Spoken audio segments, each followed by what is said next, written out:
ये कहानी कुछ ऐसे दोस्तों की है जिनके पास खास किस्म की ताकत थी। ये कह लें वो आधे इंसान और आधे वेयरवुल्फ भेड़िए में बदल सकते थे। तो कहानी शुरू होती है। हम दो दोस्तों को देखते हैं जो एक बार को चलाया करते थे, पर तभी इनके पास एक अनजान आदमी आता है जिसने अपना चेहरा काले कपड़े से ढका हुआ था और वहाँ पर जो लड़की थी उससे कुछ पहेलियाँ पूछने लगता है। पर जो वहाँ उस लड़की का दोस्त था वो इसको मना करता है। ऐसा करने से वो इनके सामने एक सिल्वर बुलेट गोली रखता है और कहता है कि मैं यहाँ पर एक खास किस्म का बॉक्स लेने आया हूँ। तो एक खास लकड़ी से बना हुआ है और उसके ऊपर एक निशान भी है। उस बॉक्स के अंदर डार्क स्पिरिट, एक काली दुनिया की आत्मा, डीमन कैद है। ये सुनकर वहाँ बार में जितने भी लोग थे सभी उस पर हमला कर देते हैं और वेयरवुल्फ भेड़ियों में बदल जाते हैं। और यहाँ बार में जो लड़की थी वो बॉक्स लेकर पीछे के रास्ते से भागने लगती है। वो नहीं चाहती थी कि वो काली दुनिया की बुरी शक्ति, जो एक खतरनाक किस्म का डीमन है, वो दोबारा से आजाद होकर इस दुनिया में आए। लेकिन यहाँ पर ये अनजान आदमी उस लड़की पर भी गोली चलाने की कोशिश करता है। वो उस लड़की के दोस्त पर भी हमला करता है, उसको भी जख्मी कर देता है। अब वो अनजान आदमी वो बॉक्स लेकर उसमें जो डीमन था उसको आजाद कर देता है, जो एक मक्खी की शक्ल में अब आजाद हो चुका था दुनिया में तबाह बर्बादी फैलाने के लिए। इसके बाद हमें दूसरे शहर का सीन दिखाया जाता है जहाँ पर एक बिल्डिंग पूरी तरह से तबाह बर्बाद हो चुकी थी। उस बिल्डिंग में एक छोटी बच्ची और उसका डॉग फंसे हुए थे। वो डॉग सब पर भौंक रहा था, सबको काटने की कोशिश कर रहा था। तभी वहाँ पर जो पुलिस ऑफिसर था वो एक आदमी को बुलाता है जिसका नाम स्कॉट था। उसका एनिमल शेल्टर था, उसने भी बहुत सारे जानवर रखे हुए थे, इसलिए वो वहाँ पर उस बच्ची और डॉग को बचा लेता है अपनी पावर्स, ताकत को इस्तेमाल करते हुए। और यहाँ पर हमें पता चलता है कि स्कॉट भी एक वेयरवुल्फ था, एक भेड़िया। पर वो वहाँ पर उस बच्ची को बचाते हुए बहुत ज्यादा अकेला महसूस कर रहा था और ये बात वो अपने साथी को भी बताने की कोशिश करता है। पर तभी वहाँ गेट के पास उसको एक लड़की नजर आती है जो बिल्कुल उसकी दोस्त के जैसी थी, जिसकी 15 साल पहले मौत हो चुकी थी और उसको स्कॉट बहुत पसंद करता था। स्कॉट जब वापस मुड़कर देखता है तो वो लड़की गायब हो गई थी। स्कॉट ये सब कुछ देखकर डर गया था और सोचता है कि ऐसा कैसे हो सकता है, मेरी दोस्त तो एलिसन 15 साल पहले मर चुकी थी, तो फिर मुझे कौन सी लड़की नजर आ रही है। इसके बाद ये अपने शेल्टर को बंद कर वापस जाने वाला था, तभी पीछे से एलिसन के डैड आते हैं जिन्होंने स्कॉट को डरा दिया था। वो यहाँ पर एलिसन के बारे में ही स्कॉट को बताने आए थे क्योंकि कुछ दिन से उन्हें भी एलिसन नजर आ रही थी। उसके डैड उससे पूछते हैं कि तुम्हें भी ऐसा लगता है कि एलिसन जिंदा है।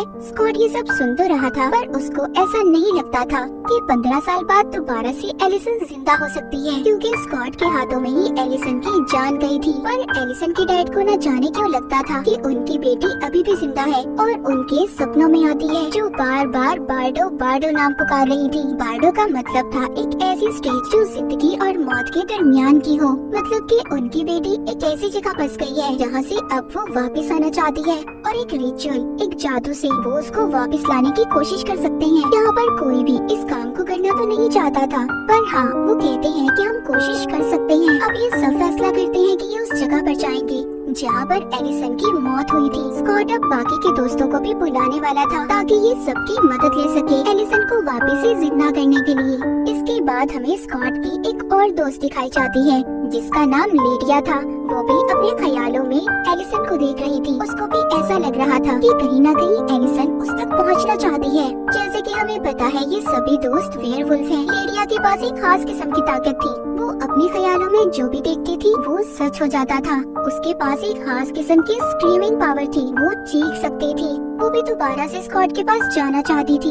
उसको भी ऐसा लग रहा था कि एलिसन जिंदा है। इसके बाद कहानी में हम एक लड़के को देखते हैं जो जीप्स को चुराकर टाउन में चलाया करता था, जिसके डैड एक इन्वेस्टिगेशन ऑफिसर थे जिसका नाम डेरिक था और ये भी स्कॉट का दोस्त ही था। उसका बेटा हमेशा इसे तंग करता रहता था। अब इस बात के बारे में ऑफिसर डेरिक को नहीं बताता क्योंकि वो जानता था कि उसका बेटा उसे जानबूझकर तंग करता है।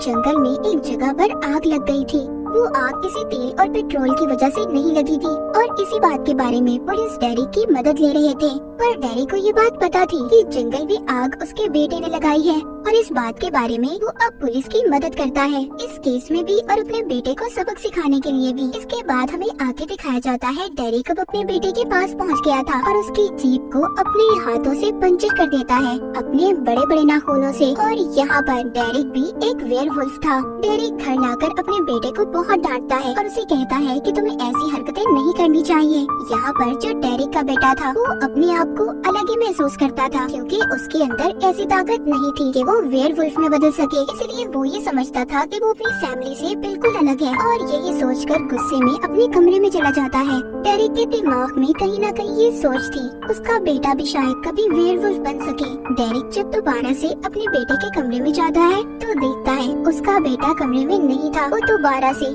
जंगलों में चला गया था। ये देखकर डेरिक को गुस्सा तो बहुत आया था, पर वो कुछ भी नहीं कर पाता। दूसरी तरफ हम लीडिया को देखते हैं, जो अब स्कॉट के पास आ गई थी। ये दोनों उसी जगह पर जाते हैं जहाँ पर एलिसन की मौत हुई थी, और वहाँ से मिट्टी इकट्ठा करते हैं, क्योंकि उस जादू के लिए ये बात जरूरी थी। ये दोनों बहुत सालों बाद मिले थे। लीडिया स्कॉट से मिलकर बहुत खुश होती है, जिसके बाद स्कॉट इसको अपने घर पर ले आया था, पर इसने उस जादू के बारे में अपनी मॉम को कुछ भी नहीं बताया था। यहीं पर एलिसन के डैड स्कॉट को एक तलवार भी दिखाते हैं, जिस पर एलिसन का खून लगा हुआ था, और यहीं पर लीडिया वो सारी ड्राइंग्स भी दिखाती है जो उसने अपने ख्यालों में देखी थी। तभी इनका यहाँ पर एक और दोस्त आता है, जो उस ड्राइंग को ठीक कर रहा था, मगर उसे देखकर सब लोग परेशान हो गए थे कि वो यहाँ पर क्यों आया है। लेकिन इसको यहाँ पर लीडिया ने बुलाया था ताकि उनकी मदद कर सके, पर वो दोस्त सारी ड्राइंग्स को मिलाकर एक कटा हुआ पेड़ बना देता है, जिसके बीच में बार्डो लिखा हुआ था। पर उस पेड़ को देखकर स्कॉट बहुत ज्यादा डर गया था, क्योंकि यही वो पेड़ था जिससे सारी परेशानियाँ शुरू हुई थी। अब फिर से इन्होंने इस पेड़ को जंगल में ढूंढना था। स्कॉट और लीडिया इस पेड़ को ढूंढने के लिए निकल पड़ते हैं, और वो अपनी एक और दोस्त को बुला लेते हैं, जो अक्सर अपना ज्यादा वक्त जंगलों में गुजारा करती थी। लीडिया की ये दोस्त भी एक वेयरवुल्फ थी। वो पहले जो भेड़िया बनी हुई थी, फिर इंसान में बदलकर जब लीडिया की कॉल सुनती है, जिसके बाद वो जंगल में चली गई थी उनकी मदद करने के लिए। लीडिया अपनी दोस्त से मिलकर बहुत खुश थी, जिसके बाद वो जंगल में उस पेड़ को ढूंढने लगते हैं। सभी यही चाहते थे कि एलिसन वापिस से दोबारा जिंदा हो जाए। जब ये यहाँ पर उस कटे हुए पेड़ को ढूंढ रहे थे, तभी स्कॉट को यहाँ पर महसूस होता है कि शायद उनका कोई पीछा कर रहा है, और जब स्कॉट देखता है तो यहाँ पर डेरिक का बेटा था, जो अब तक इनका पीछा कर रहा था। डेरिक के बेटे के बारे में लीडिया की दोस्त जानती थी। वो बताती है कि ये अक्सर यहाँ पर जंगलों में घूमता रहता है, और इसको जंगल का एक एक रास्ता मालूम है, और इसी को उस कटे हुए पेड़ के बारे में भी पता होगा। ये हमारी मदद कर सकता है। अब डेरिक के बेटे की मदद लेकर ये उस कटे हुए पेड़ को ढूंढने लगते हैं। वो कटा हुआ पेड़ मिल चुका था। ये अब सभी दोस्त मिलकर उस पर जादू करने वाले थे, जो उनके पास मिट्टी थी और वो तलवार। पर यहाँ पर वो डेरिक के बेटे को जाने का कहते हैं, क्योंकि वो इस जादू में उसे शामिल नहीं करना चाहते थे, और जाते हुए उसे ये भी कहते हैं कि ये बात तुम अपने डैड को बिल्कुल भी नहीं बताओगे। यहाँ पर जैसे ही ये लोग अपना जादू शुरू करते हैं, वो तलवार हवा में उड़कर उस पेड़ के अंदर चली जाती है,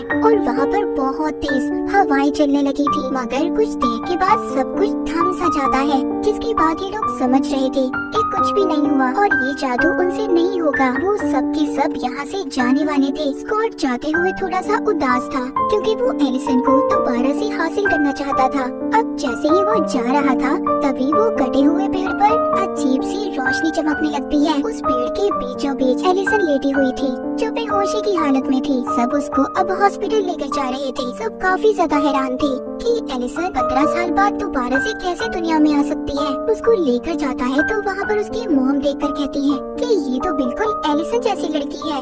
उसकी मॉम कहती है कि ऐसा कैसे हो सकता है, एलिसन तो मर चुकी थी। पर स्कॉट की मॉम को जादू रिचुअल के बारे में कुछ भी नहीं पता था, लेकिन स्कॉट तो सिर्फ कोशिश कर रहा था एलिसन को वापस से लाने के लिए।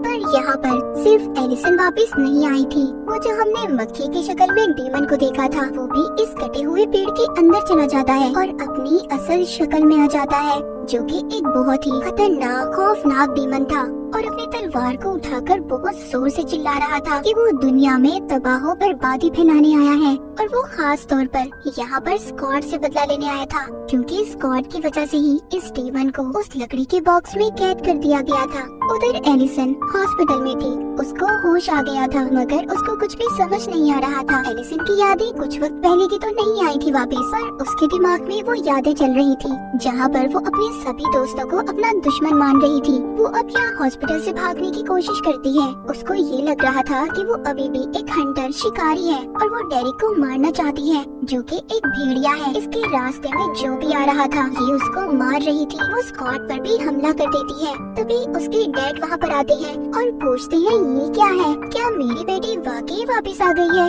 स्कॉट कहता है हाँ। एलिसन की डैड स्कॉट को पकड़कर पूछते हैं क्या वाकई मैंने जिसे देखा वो मेरी बेटी थी? एलिसन के डैड का जो दोस्त था वो कहता है एलिसन तो वापस आ चुकी है, पर उससे भी ज्यादा और भी बहुत कुछ बुरा हुआ है। वो आत्मा, वो डीमन भी वापस आ गया है, जिसको कई साल पहले हमने एक बॉक्स में कैद किया था। ये बात सुनकर सब लोग परेशान हो गए थे। वहीं पर हम डीमन आत्मा को देखते हैं जो कि जेल में था। वहाँ पर कोई भी नहीं था, सिर्फ एक पुलिस ऑफिसर के अलावा।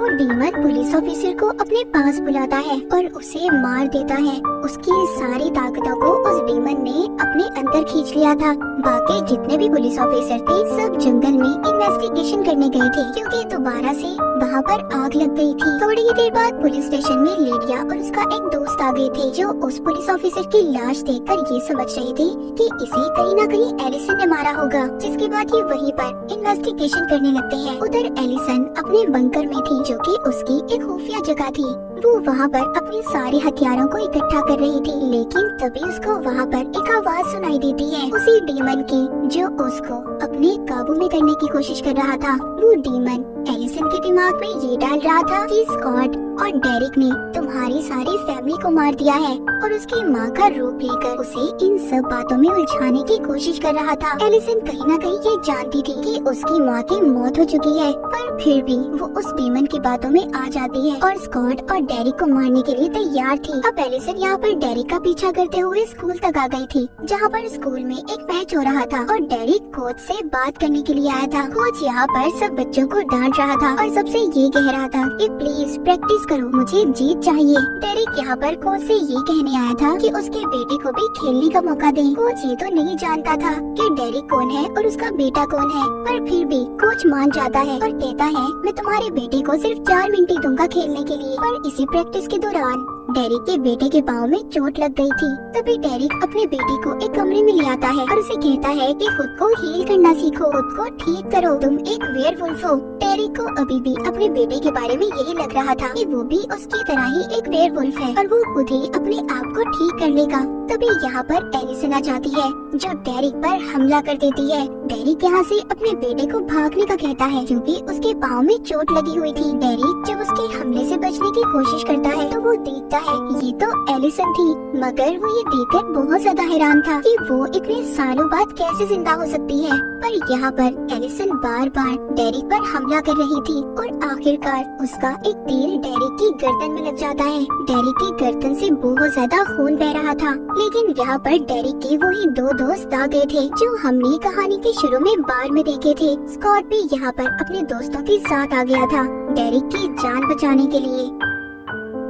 जब ये सब उसकी जान बचा रहे थे तो वो सबसे सिर्फ एक ही बात कह रहा था कि प्लीज मेरे बेटे की जान बचाओ, क्योंकि वो जानता था कि एलिसन उसके पीछे ही गई होगी। स्कॉट यहाँ पर सबको बताता है कि वो डीमन तो वापस आ गया है, पर उसके पास अब एक शैतानी फौज है, वो उनसे हम सब पर हमला करवाना चाहता है। स्कॉट सिर्फ अब अपने दोस्तों की जान बचाना चाहता था कि अब यहाँ से डेरिक को अपने घर ले जाता है। स्कॉट की मॉम डेरिक का खून साफ करती है और कहती है कि इसका तो बहुत सारा खून बह गया है, ये वेयरवुल्फ होने के बावजूद भी मर सकता है। और तभी ये सब फैसला करते हैं कि हमें आग की मदद लेकर डेरिक के जख्म को ठीक करना होगा। तभी इनमें से एक दोस्त आग की मदद से डेरिक के जख्म को ठीक करने की कोशिश करता है, जिसे देखकर वहाँ पर सभी लोगों को दुख हो रहा था।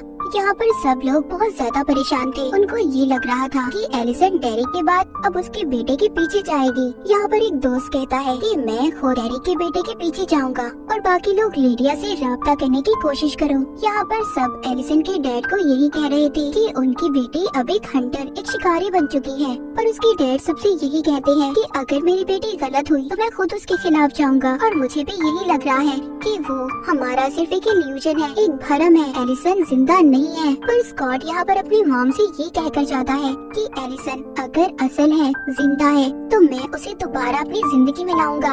और ये कहकर अपनी मॉम को चला जाता है। वहीं पर एलिसन के डैड को वही आदमी बताता है जिसने डैडी के जख्म को ठीक किया था कि मुझे लगता है कि कहीं ना कहीं ये उस डीमन की चाल भी हो सकती है जो एलिसन की शक्ल में किसी ताकत को हमारे बीच में भेजकर हम सबको मारना चाहता है। और शायद वो आपकी असल बेटी नहीं है क्योंकि वो 15 साल की एक लड़की को मारने के पीछे पड़ी है। ये सब बातें सुनकर एलिसन के डैड कहते हैं कि अगर मेरी बेटी असल नहीं है तो मैं खुद उसके खिलाफ जाऊंगा और मैं किसी बच्चे को ऐसे मरने नहीं दे सकता। उधर जंगल भी दिखाया जाता है जहाँ पर पुलिस ऑफिसर्स इन्वेस्टिगेशन कर रहे थे। वहीं पर उस डीमन की शैतानी फौज हमला कर देती है और सबको वहाँ से एक एक करके गायब कर रहे थे। तभी वहाँ पर जो इन सब के बीच में एक ऑफिसर था वो भी एक वेयरवुल्फ था। उसके पास भी आग की ताकत थी। वो वहाँ पर सबको अपने दोस्तों को बचाने की कोशिश कर रहा था। उधर एलिसन डेरिक के बेटे के पीछे थी जो अब अपनी गाड़ियों की दुकान में आ गया था। तभी वहाँ पर 2 गाड़ियों में बहुत ही बड़ा धमाका होता है और ये सब एलिसन ही कर रही थी डेरिक के बेटे को मारने के लिए। यहाँ पर डेरिक का बेटा अपने आप को बचाने की भी कोशिश कर रहा था पर वो बेचारा नाकाम रहता है। लेकिन तब तक वहाँ पर स्कॉट आ जाता है जो अब खुद एलिसन के हाथों से मरना चाहता था। वो तैयार था। वो खास किस्म का तीर खाने के लिए भेड़ियों को मारने के लिए इस्तेमाल होता है। वो वहाँ पर साथ साथ डेरिक के बेटे को भी बचा रहा था और एलिसन को भी समझाने की कोशिश करता है कि देखो तुम जो कर रही हो गलत है, ये तुम कोई शिकारी नहीं हो। इन सब में डेरिक के बेटे को काफी चोट लगी थी। स्कॉट यहाँ पर उसे कहता है तुम खुद को हील करो, तुम ठीक कर सकते हो खुद को, तुम एक वेयरवुल्फ हो। स्कॉट यहाँ पर उसे अपनी ताकत दिखाते हुए उसके अंदर का भेड़िया जगा रहा था। स्कॉट डेरिक के बेटे को अपने साथ लेकर उसकी जान बचाकर जंगल की तरफ भाग रहा था ताकि वो एलिसन के हाथों से बच पाए। एलिसन बिल्कुल पागल हो चुकी थी। वो हर हथियार का इस्तेमाल कर डेरिक के बेटे और स्कॉट को मारना चाहती थी। स्कॉट यहाँ पर ये फैसला करता है। वो डेरिक के बेटे को कहता है कि मैं यहाँ पर एलिसन का ध्यान भटकाने की कोशिश करूँगा और इसी दौरान तुम यहाँ से भाग जाना। अब डेरिक का बेटा तो यहाँ से भाग गया था। रास्ते में उसको एक ऑफिसर भी मिल जाता है जो उसकी जान बचाकर उसे घर छोड़ने के लिए तैयार था। उधर जंगल में स्कॉट बार बार एलिसन को समझाने की कोशिश कर रहा था कि मैं तुमसे बहुत प्यार करता हूँ और तुम और मैं कोई दुश्मन नहीं है, मैं कोई बुरा इंसान नहीं हूँ, मैंने तुम्हारी फैमिली को नहीं मारा जिसको सोचकर तुम मुझे मारना चाहती हो। स्कॉट को जो तीर लगा था उससे वो बहुत ज्यादा कमजोर हो रहा था और शायद कुछ देर बाद उसकी मौत भी हो सकती थी। वहीं पर रास्ते में स्कॉट के दोस्त जो उसको बचाने आ रहे थे उन पर वो शैतानी फौज हमला कर देती है। अब एक एक कर स्कॉट के सभी दोस्त गायब हो रहे थे। यहाँ पर सिर्फ स्कॉट की एक दोस्त बच पाई थी। उधर स्कॉट जंगल में बहुत बुरी हालत में था। सुबह भी हो चुकी थी। एलिसन ने अभी भी हार नहीं मानी थी। वो स्कॉट पर लगातार हमले कर रही थी। स्कॉट खुद को जानबूझकर चाकू मरवा देता है और कहता है देखो अब तो मैं मरने वाला हूँ, अब तो मेरी बात सुन लो। वो अब भी एलिसन को समझाने की कोशिश कर रहा था। कहता है देखो मेरी बात को समझो, ना तुमने किसी को मारा है और ना मैंने किसी को मारा है। वो उसको याद करवाता है हमारा तो ये मिशन था कि हम उन लोगों के लिए लड़ेंगे जो खुद से नहीं लड़ सकते। हम देखते हैं एलिसन उसको एक जगह पर ले आई थी जहाँ पर अब कुछ घंटों बाद ही स्कॉट की मौत होने वाली थी क्योंकि उसकी हालत बहुत ज्यादा खराब हो चुकी थी। एलिसन को यहाँ पर अब याद आने लगा था कि कहीं न कहीं उसकी यादों में स्कॉट शामिल था और बाकी सारे दोस्त भी उसको स्कॉट की मदद करनी चाहिए। और अब वो आग का इस्तेमाल करके स्कॉट की जान बचा लेती है। उसके जख्मों को उसने आग से ठीक कर दिया था। वहीं पर एलिसन के डैड, स्कॉट की मॉम और बाकी लोग भी उनका पीछा करते हुए आ गए थे जहाँ पर एलिसन स्कॉट को लेकर आई थी। उस जगह पर भी बार बार वो डीमन एलिसन को अपने काबू में करने की कोशिश कर रहा था पर एलिसन इस बार उसकी बातों में नहीं आई थी। उधर लेडिया जंगल में ये पता कर रही थी कि जितने भी पेड़ जले थे उन पेड़ों के जलने से एक ऐसी राख बनती थी जो आत्माओं को काबू करने के लिए इस्तेमाल होती थी। अब ये सब सिल्वर से बने हुए हथियार जमा करने की कोशिश करते हैं क्योंकि ये अब उस शैतानी फौज का सामना करने वाले थे। उनको सिर्फ सिल्वर के हथियारों से ही मारा जा सकता था। उधर लेडिया अब एक ग्राउंड में जाती है जहाँ पर मैच चल रहा था और वो देखती है उसके चारों तरफ काले रंग की राख बिछाई हुई थी, क्योंकि ये कोई बैरियर नहीं था, ये तो दूसरी दुनिया में जाने का रास्ता था।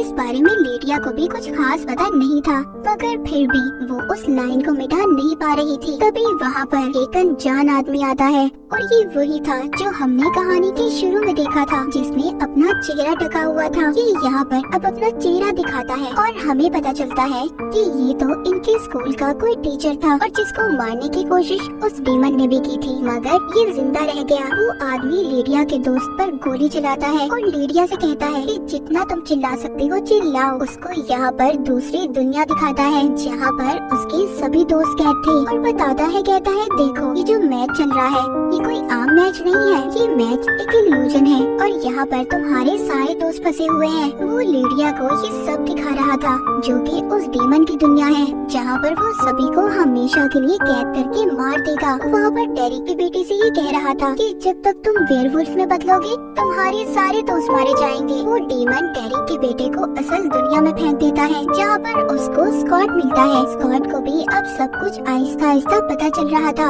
और तभी स्कॉट को यहाँ पर पता चलता है ये जो मैच है उसे हर हालत में जीतना होगा, जिससे ये उस डीमन तक पहुंचकर उसे हरा सकते हैं। ये सब लोग, ये ग्राउंड सब इल्यूजन था जो उस डीमन ने बनाया हुआ था। स्कॉट अब कोच के पास जाता है और उसे कहता है कि प्लीज मुझे मैच खेलने दो, मैंने हर हालत में ये मैच जीतना है। कोच कहता है सॉरी मैं तुम्हें इसकी इजाजत नहीं दे सकता, तुम इतने बड़े हो, ये तो बच्चों का मैच है। पर यहाँ पर कोच की टीम हार रही थी। ऐसा देखते ही कोच अब स्कॉट को खेलने की इजाजत दे देता है। कोच को भी हर हालत में जीतना था, चाहे वो बेईमानी करके ही क्यों न जीतता। स्कॉट और डेरिक के बेटे ने इस मैच को जीत लिया था। वहीं पर एलिसन भी आ गई थी जो अपने डैड से मिलना चाहती थी, लेकिन यहाँ पर उसका एक दोस्त उसका गला पकड़ लेता है। उसको अभी भी लग रहा था कि एलिसन कोई असल नहीं है, एक भरम है जो उस डीमन ने पैदा किया है। मगर एलिसन के डैड उसको ऐसा करने से रोक रहे थे। वो उसकी तरफ एक चाकू फेंकते हैं। वो चाकू एक खास किस्म का था जिससे भेड़ियों को कंट्रोल किया जाता था। अब एलिसन अपने डैड के पास आती है, वो अपने डैड के गले लगती है। उसकी डैड ये समझ गए थे कि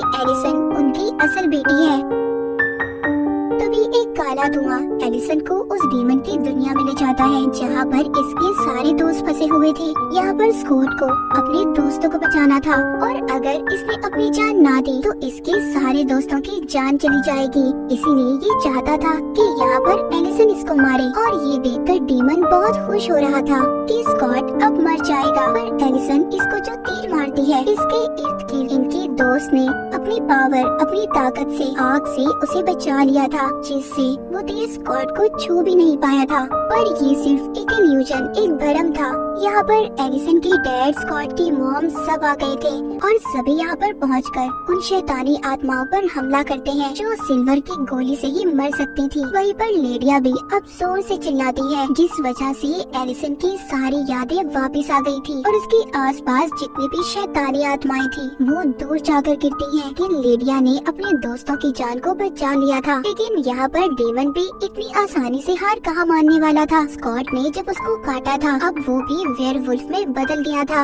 यहाँ पर डेरिक और उसका बेटा उस डीमन को पकड़ लेते हैं। स्कॉट भी इसमें उनकी मदद कर रहा था। ये इस डीमन को उसी कटे हुए पेड़ पर लाकर उसे जलाने की कोशिश करते हैं जिससे वो कभी वापस दोबारा से न आ सके। मगर यहाँ पर डेरिक को ये लग रहा था कि इस डीमन को आसानी से मारा नहीं जा सकता, इसीलिए वो यहाँ पर ये सोचता है कि स्कॉट एक अल्फा है और वो यहाँ पर सब अपने दोस्तों को बचा सकता है। इसीलिए डेरिक ये फैसला करता है कि वो इस डीमन के साथ जलकर अपनी जान दे देगा और वो जाते हुए स्कॉट से ये भी कहता है कि मेरा बेटा अब एक वेयरवुल्फ बन गया है, तुम्हें इसका ख्याल रखना होगा। स्कॉट को दूर फेंकता है और खुद उस डीमन के साथ जलने लगता है। डेरिक ने अपने दोस्तों को बचाने की खातिर उस डीमन के साथ जलकर अपनी जान दे दी थी। उसका बेटा अभी भी इसी सदमे में था कि उसके डैड उसकी आंखों के सामने जिंदा जलकर मर गए। आखिर में हमें दिखाया जाता है कि सब लोग डेरिक के घर पर जमा थे जो डेरिक को याद कर रहे थे। स्कॉट सबसे कह रहा था कि डेरिक उसके भाइयों की तरह था और वो ये भी कहता है कि डेरिक का बेटा अब उसके साथ रहेगा। स्कॉट अब डेरिक के बेटे को अपने साथ अपने घर पर ले आया था और वो उसको अपने एनिमल शेल्टर में भी लेकर जाता है, जहाँ पर वो इसके लिए एक डॉग पसंद करता है और अपने लिए भी। आखिरकार स्कॉट ने इतनी ज्यादा मुश्किलों के बाद एलिसन को हासिल कर लिया था। अब वो यहाँ पर एलिसन के साथ अपनी नई जिंदगी को शुरू करने वाला था। एलिसन और स्कॉट दोनों मिल चुके थे। उधर दूसरी तरफ हमें दिखाया जाता है वही अनजान आदमी। उसकी भी तो कहानी अभी बाकी है। वो इतनी आसानी से कहाँ जान छोड़ने वाला था। उसको खुफिया एजेंट अपने साथ उठाकर ले जाते हैं। वो सबको चिल्लाकर यही बता रहा था कि यहाँ पर जो बच्चे रहते हैं वो वेयरवुल्फ है। उनके पास खास किस्म की पावर्स, ताकतें हैं और मैं इन सबको रोकना चाहता हूँ, इन्हें सबक सिखाना चाहता हूँ। पर वहाँ पर जो एजेंट में एक डॉक्टर था वो कहता है ठीक है तुम कहते रहो, कभी न कभी तो दुनिया तुम्हारा यकीन कर लेगी। और ये शायद स्कॉट और उसके दोस्तों के बारे में सब जानता था। खैर ये उस आदमी को अपने साथ ले जाते हैं और इसी के साथ टीन वुल्फ की ये कहानी यहीं पर खत्म हो जाती है।